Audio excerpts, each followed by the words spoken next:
Welcome to Low Key PD. In this tutorial, I'm going to show you how to use Google Pics to make and edit images on the fly.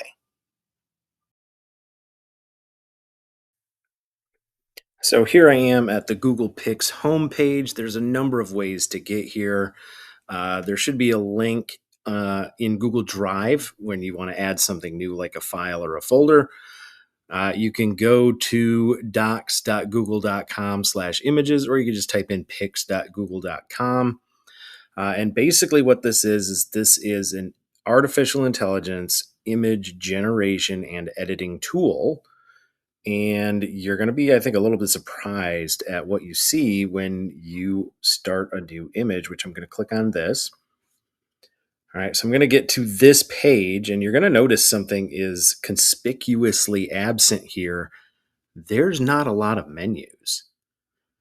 All right, and there's a reason for that. Pretty much anything you're going to do with this image, tell it how you want it to change, what you want to edit, you're going to do with the AI prompt.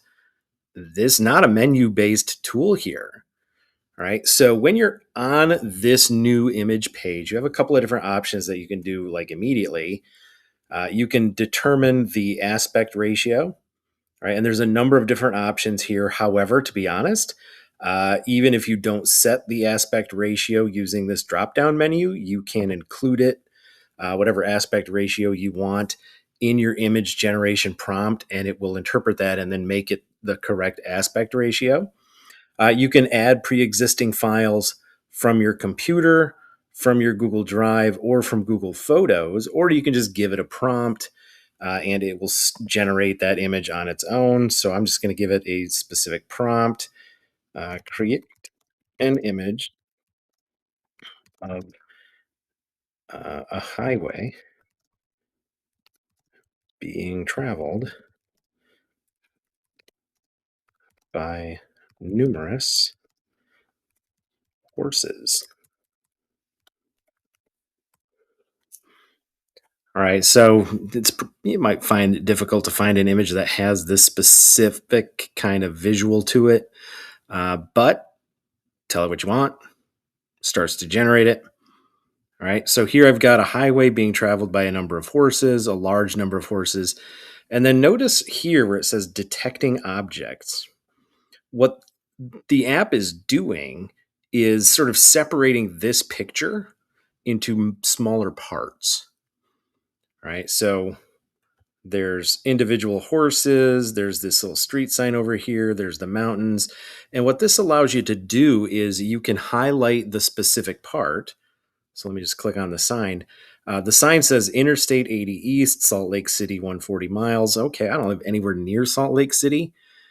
So maybe I want to change this to something more local. I can change that sign to something more local. Now, to be honest, it's kind of a small sign. Somebody would probably have to zoom in order to read it. But you can edit the text that appears, or if you click on this, you can edit the image itself. Like, it's a green highway sign. Maybe you want it to be blue just because you like to be different. I don't know. But you can change the color there.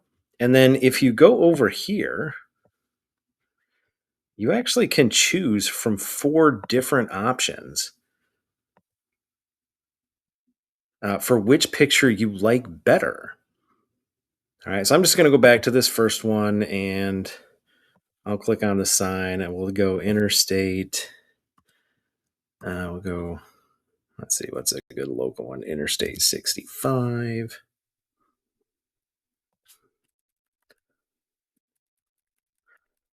North Hebron, 140 miles. We'll change that to just 40 miles.